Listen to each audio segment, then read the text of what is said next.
Okay, I'm gonna do a quick video and show you what a fuse box here on your RV. This is a Flagstaff. It's an 832DBS. It's very nice. I've been in this thing for like 8 months now. I work in the oil and gas field. And as you see, when I step in, you turn to the left. And I haven't had no problems with this RV. Everything been working fine. The only problem I had was this fireplace. And I knew that something was wrong with it about a couple of weeks while I was in it. Whenever you turn the heat up and down, it would turn off the Wi-Fi. So it eventually went out and they sent me a brand new one right away. Had to take out like 4 screws and drop this in. It's very easy to change. And if you need to change one, you could buy you one for less than $200. But I'm gonna show you what a fuse box. If you look at the refrigerator, double wide, it's nice.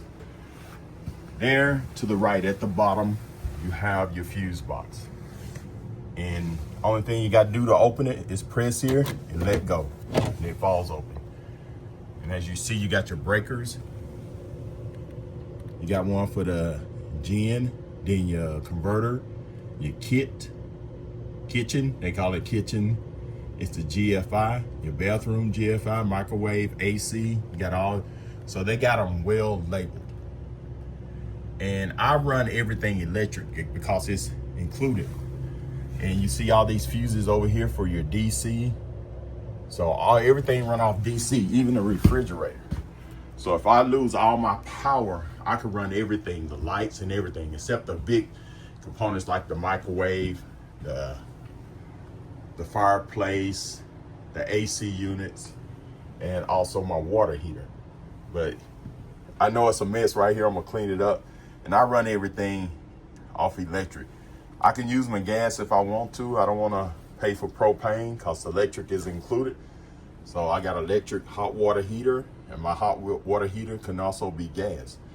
And you got your plugs up here. So I just plug this in and I can run this thing right here and the coffee maker all at one time without tripping a breaker. But if I plug my air fryer in while all of this is running, it would kick the breaker.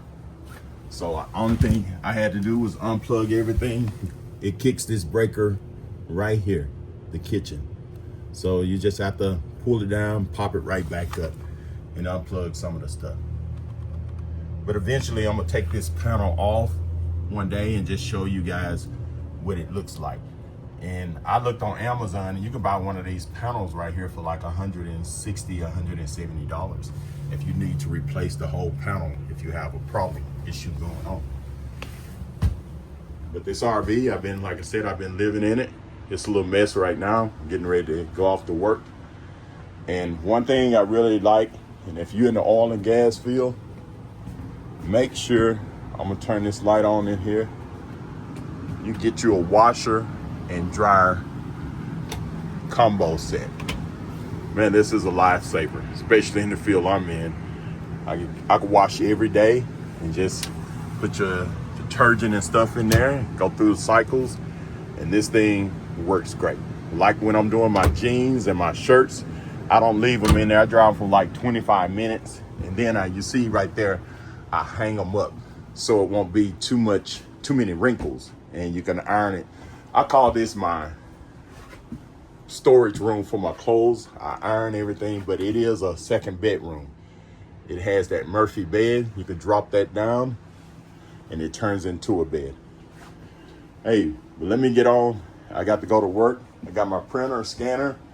So when you're doing in the oil and gas field, make sure you get what you need in your RV.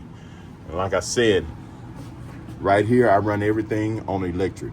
If I want to, I could turn on the gas.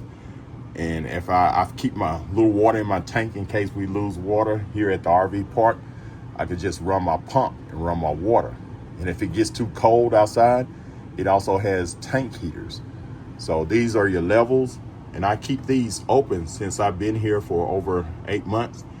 And my black tank is closed. When my black tank gets about 2/3, almost full, I start closing these so it could fill up for a couple of days, and then I would dump my black and rinse it out with this. And you see I got fresh water in here. Like I said, if we lose water, which we have a few times, only thing I have to do is go turn my water off and hit the pump, and and I got water for a few days. Your battery life is good. My level is good. My solar system, 13.7 DC volts, and it go back and forth, so it's got plenty of voltage. And it tells right here the battery is good. AC units. Oh, I'm supposed to be just telling you guys with a fuse box, but I'm gonna go ahead and stop this video, and thanks for watching, and subscribe to my channel, and have a great day.